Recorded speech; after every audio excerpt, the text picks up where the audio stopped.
Conte Verde apresenta... Header down and in! Robinson hits the Carrasquilla. Oh! What a finish! And Panama! Minuto da Copa Ouro.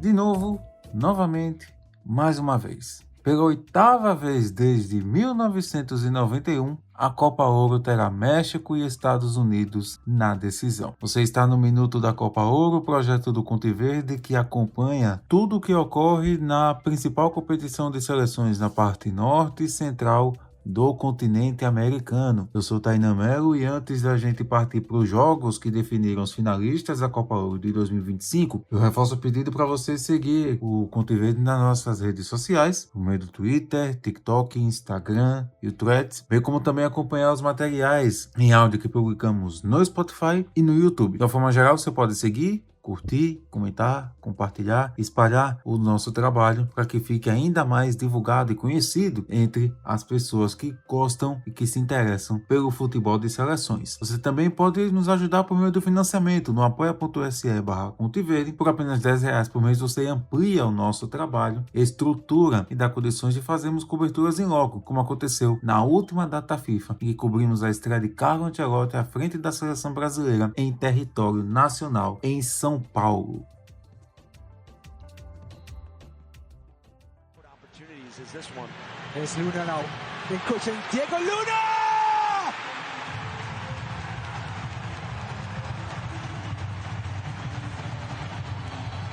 USA 2, Guatemala 0. E os Estados Unidos confirmaram o favoritismo de novo, jogando para o gasto contra a Guatemala.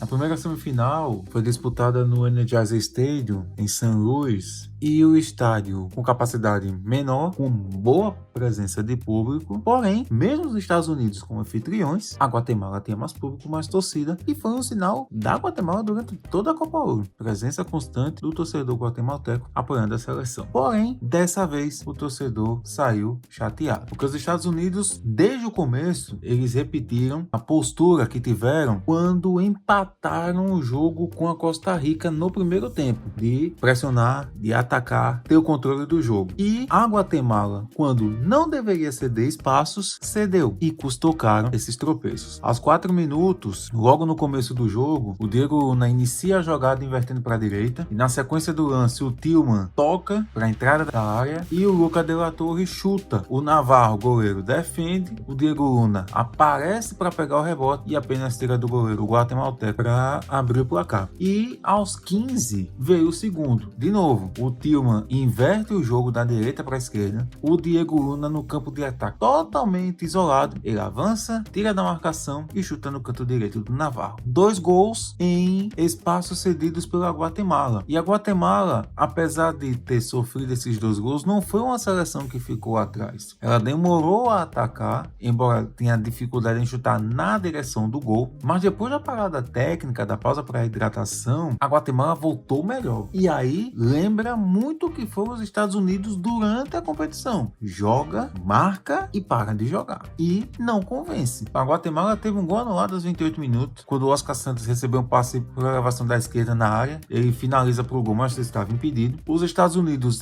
depois de marcarem um gol aos 15, voltam a atacar com perigo apenas aos 42, quando o Berhalter cobra a falta e o Navarro defende. Mas a Guatemala teve 2 boas chances que o Freeze volta a aparecer e defende bem. Aos 44, o Rubinho cobra o escanteio, o Morales cabeceia firme, o Freeze defende, e 1 minuto depois o Santos chuta de longe e o Freeze defende em 2 tempos. Isso foi uma prova tão evidente de que as estatísticas, mesmo com os Estados Unidos com mais posse de bola, os Estados Unidos finalizaram 6 vezes e a Guatemala 15 no primeiro tempo. No segundo tempo, os Estados Unidos mantiveram a postura de jogar pro gasto, de segurar o resultado. 2-0 estava bom demais. Porém, a Guatemala, diferente do primeiro tempo, encontrou dificuldade dificuldades para atacar e levar perigo. Tanto que a primeira boa chance do segundo tempo só vai aparecer aos 20, quando o Aguirre recebe do Aronson e chuta para fora. Mas o Pochettino, técnico dos Estados Unidos, Maurício Pochettino, ele tira o Diego Luna, principal jogador dos Estados Unidos, pode dizer até que na competição como um todo. E a Guatemala, o Tena faz as mudanças que deixam o time melhor no ataque. A Guatemala volta a atacar, principalmente com a entrada do Ordóñez e do Escobar. E os dois participaram do gol da Guatemala. O Ordóñez recebeu uma bola na esquerda, fez uma boa jogada individual, entrou na área e para finalizar o Escobar ficou na frente e bateu, tinha mais condições de bater, finalizou no canto esquerdo do Freeze. E a Guatemala quase empata. Nos acréscimos, o Morales arriscou de fora da área e o Freeze espalmou no canto direito. Como destaques positivos, a Guatemala se esforçou, jogou e até poderia merecer um resultado melhor, mas o futebol é a eficiência e os Estados Unidos souberam aproveitar as oportunidades nos primeiros 15 minutos de jogo para construir a vitória. Destaque negativo, um simples, apenas os acréscimos dados pela arbitragem no segundo tempo. Parada técnica, 10 substituições. Tudo bem que não foi um jogo de tantas interrupções, mas 4 minutos, diante de tudo que a gente discute em relação ao tempo dado de acréscimo pelas substituições e também por parada técnica, por pausa para hidratação, merecia um pouquinho mais de tempo. Se isso ia definir o resultado ou não, a gente não sabe, mas fica como positivo a atuação da Guatemala, embora os Estados Unidos confirmem o favoritismo e eles estarão na final em busca do título no próximo fim de semana. E na segunda semifinal, disputada no Levi Stadium em Santa Clara, na Califórnia, o México venceu Honduras, vitória simples, 1-0. Foi um jogo, assim como Estados Unidos e Guatemala, que de uma forma geral não foi uma partida de grandes emoções, mas foi pior que Estados Unidos e Guatemala. A seleção mexicana, de novo, atua de forma burocrática e enfrentava uma seleção de Honduras que nitidamente veio para se defender e ser efetiva nos contra-ataques, como aconteceu durante toda a Copa Ouro. Dessa vez, faltou a pontaria. O jogo no primeiro tempo foi brigado, foi disputado, foi equilibrado e nivelado por baixo, podemos dizer assim. Ao todo, 4 finalizações para cada lado, poucas defesas dos goleiros e falha na pontaria. No caso de Honduras, o Dixon Ramírez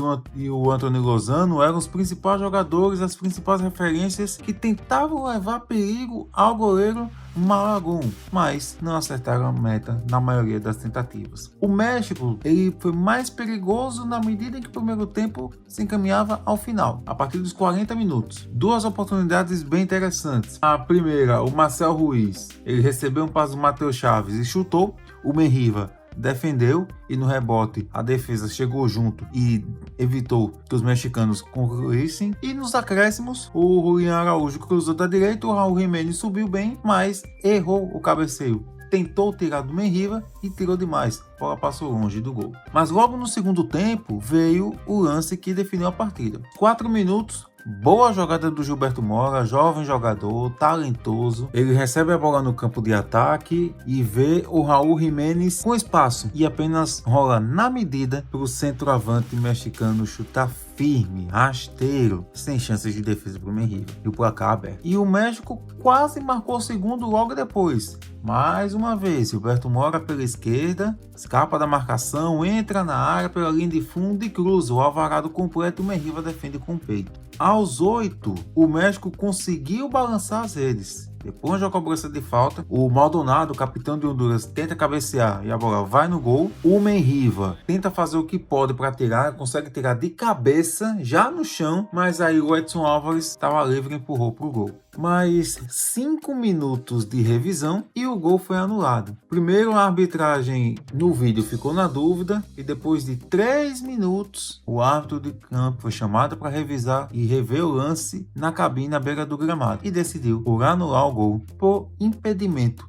do Edson Álvares, zagueiro mexicano. Então, a partir daí, o que se viu foi o México não querendo atacar, apenas à procura do contra-ataque, tentando retardar o jogo, enquanto Honduras esbarrava fortemente nas limitações. Em alguns momentos chegou até a ter espaço para trabalhar pelos lados, mas faltava tanto a precisão dos pontas em serem assertivos, em serem efetivos, como também municiar os centroavantes. E aí ficou um jogo sonolento, burocrático, do jeito que o México queria para conquistar a vaga na decisão. O estádio tinha um público muito bom, a CONCACAF chegou a dizer que todos os ingressos haviam sido vendidos, mas não era essa a realidade quando a partida começou. Depois foi visto realmente um aumento no público, chegou a circular uma outra informação pela imprensa mexicana de que 95% e não 100% dos ingressos haviam sido vendidos, mas ainda assim foram semifinais de grande público com uma boa taxa de ocupação e que viram tanto os Estados Unidos como o México avançar para mais uma decisão. E com isso a decisão ficou definida entre Estados Unidos e México. Mais uma vez, as duas seleções, os maiores campeões do torneio, se enfrentam. Será a 8ª vez desde que a Copa Ouro foi modernizada em 1991. De lá para cá, em 7 jogos, 5 vitórias mexicanas e 2 dos Estados Unidos. No último confronto, em 2021, os Estados Unidos venceram o México na prorrogação por 1-0. A final da Copa Ouro de 2025 será disputada às 8 da noite, no horário de Brasília, do domingo, dia 6. E é uma final entre duas seleções que não convenceram, que certamente deixaram a desejar, não atingiram as expectativas e estão longe ainda do que já vimos tanto de México como de Estados Unidos. E o título será fundamental para ter estabilidade nas duas seleções. O que vai acontecer na decisão? A gente não tem como saber, mas a expectativa é de que haja um pouco de disputa e que as equipes realmente briguem pelo título. E enquanto a final não chega, você aproveita e segue o Conte Verde por meio do Twitter, Instagram, Threads, TikTok, meio como também nossos materiais no YouTube e no Spotify. Você segue, comenta, curte, compartilha, faz todo aquele trabalho que você sabe. E também você pode nos ajudar por meio de financiamento coletivo no apoia.se/Conte Verde. E você pode ficar por dentro de todos os materiais que divulgamos durante toda a Copa Ouro. Saber como foi a competição, como ela se desenrolou, bem como as prévias que fizemos, tanto na fase de grupos, quanto nas quartas de final, como na semifinal, bem como as repercussões que tivemos também ao fim de todas essas fases. Você pode acompanhar todo o nosso trabalho, porque você sabe que no Conte Verde, o caminho da Copa Ouro e da Copa do Mundo passam por aqui.